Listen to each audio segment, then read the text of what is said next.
it's already. Oh. Hello, I'm Kerry from JTech. I'm going to show you how to do an oil change on a vehicle. First, you want to pull it into the lift, then you want to rack it. Whenever you rack it, you want to push this in, put it on the pinch wheel of the vehicle.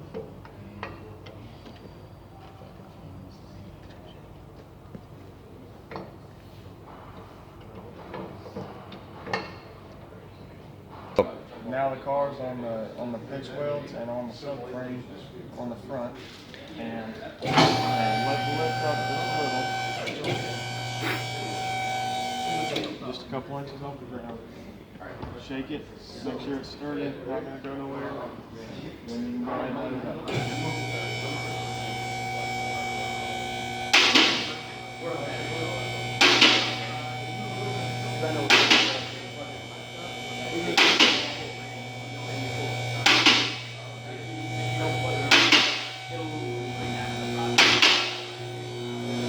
Now the car's up on the lift, we're going to go ahead and check the steering components, how to think about it, before we take the tire off. I'm going to shake it, make sure nothing's loose.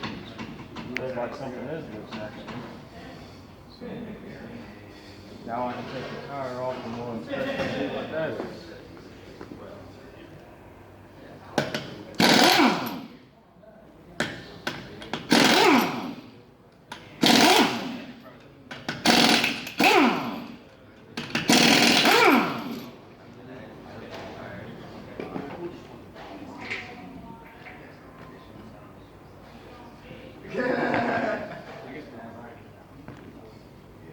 Now once you have the tire off of the vehicle, you still have that brake checker?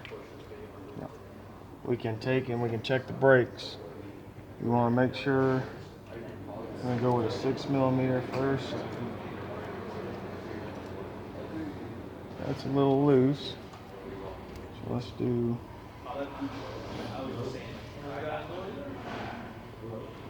an 8.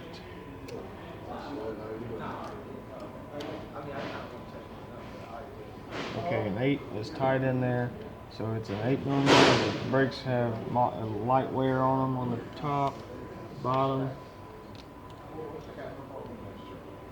is wore the same, so the brake caliper's good, the brakes are good. Now the steering component, that might have just been this because it doesn't have the bolt holes for the screws. So looks like everything is in place. So everything's good on that. Now, once you have the car all the way to the top of the lift, you want to push and don't push that. Do it again. You want. Now that you have the car all the way to the top of the lift, you want to push the release valve and let it fall down onto the locks. Make sure it's on both locks. Then, once you do that, I'm going to move the air hose out the way. Get your oil drain in place.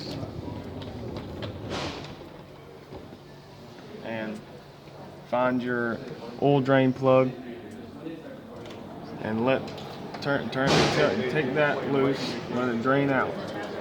While the oil is draining out, you can take the oil filter. If I can remember the filter right here, you take the oil filter off, and it's more than hand tight, but I don't need to take it off anyways. So you take the oil filter off, and then once you're waiting on that, you can go ahead and check the tread depth on the tires as well. When you check the tread depth, you push it in, put the little metal thing in there, and then push it down. These tires are about 4/32.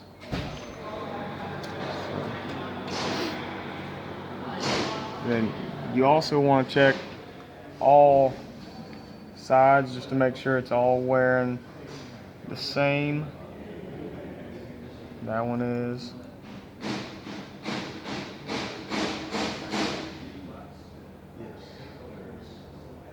In the middle it's about 5 30 seconds, so it's pretty normal. And on the inside it's 4 30 seconds, so this tire is wearing actually really good, so it means that all the steering is pretty much aligned like it should be. Now, while the car is up in the air, you can do an inspection, make sure all the bolts are where they're supposed to be, no oil leaks or anything like that, which this one looks like it's leaking from the oil pan gasket, and looks like all the bolts are in their places. You want to check for leaks in the exhaust pipe, and even though it was raining outside when we pulled this car in, the underside is real dry, and all the exhaust hangers look good. All the brake lines don't seem to be leaking. Everything looks like it should be. While you got the car in here as well, you want to inspect the struts. This car is a strut style suspension. You want to check the struts for shock leaking. All the bolts and bushings are into place. All of them look good. I don't see any boots leaking on the driver's side or the passenger side. So all that looks good. Now the back, you want to do the same thing. Check the sway bar, bushings, all of that. You want to check everything. Make sure the struts aren't leaking, just like you did the front. And the brakes, struts, nothing looks like it's leaking. Everything looks like it has a bolt in the place. Now the fuel tank, you want to inspect that, make sure there's no cracks, leaks, or nothing in it. Looks like there may be a crack in the fuel tank here, but it's not. It doesn't seem to be leaking, so that's okay. But everything looks good. All right, now that I've checked all the leaks and everything, I've checked for all leaks and everything. I've got the oil filter, new oil filter on. Plugged back in. Nothing is leaking. Nothing. Everything looks good. Let it up off the lock. Then pull the lock cover down. Push the release valve and pull it down so we can put the tire back.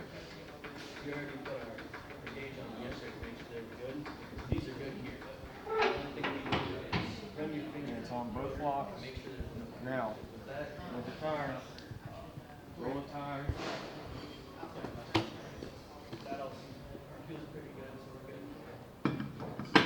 Make sure all the lugs are aligned.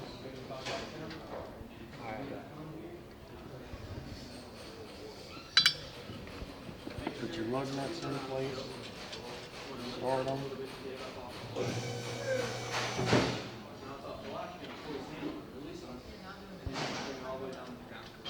Clear.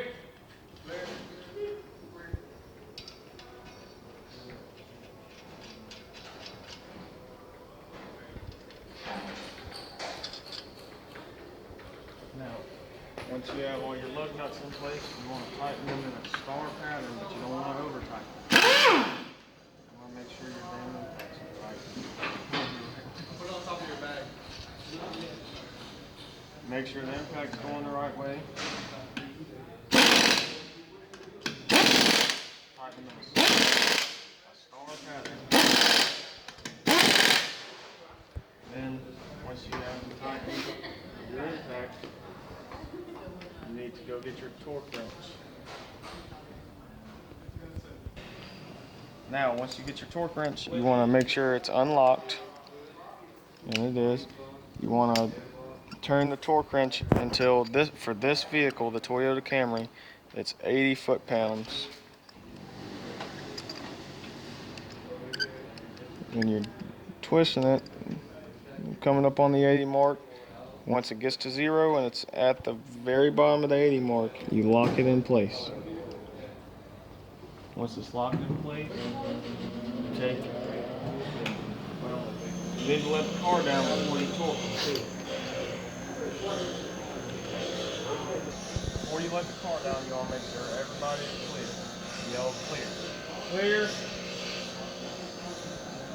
Everybody seems to be clear. You let down your lever. Let the car down.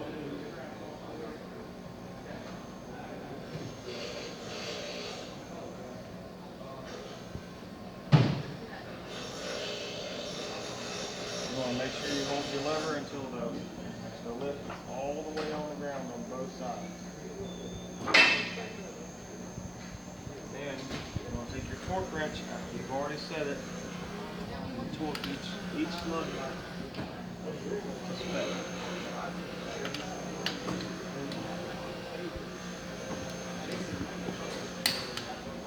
When it clicks, that means it's torque.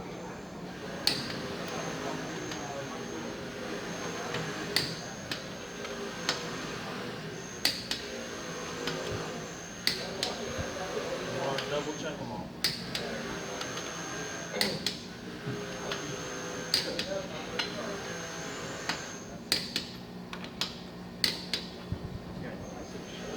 Now once your lug nuts are torqued, you're going to put all your tools back up. Car comes in for an oil change. You want to make sure the hood's popped, and this one has shocks to hold it up. You don't have to put a I don't even know what it's called. Put one of them things up, and then you want to check and make sure none of the gaskets are leaking. You want to check your windshield wiper fluid is empty, and power steering pump fluid is about half full, so it could use some. Make sure the car is not warm. You can do that by squeezing this. If it has pressure on it, you don't want to mess with it. And check that. As long as your finger can touch the water, it's good.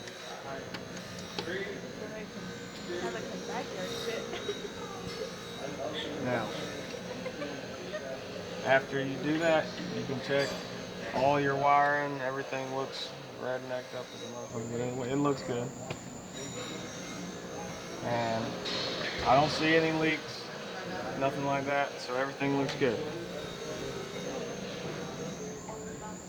Go.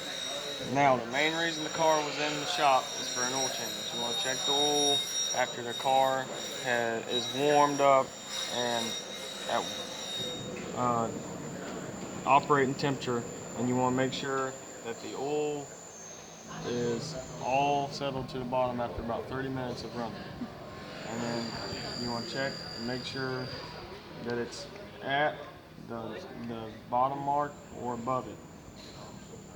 These marks will show a quart here, and it's actually over full to about right here, so that's not good.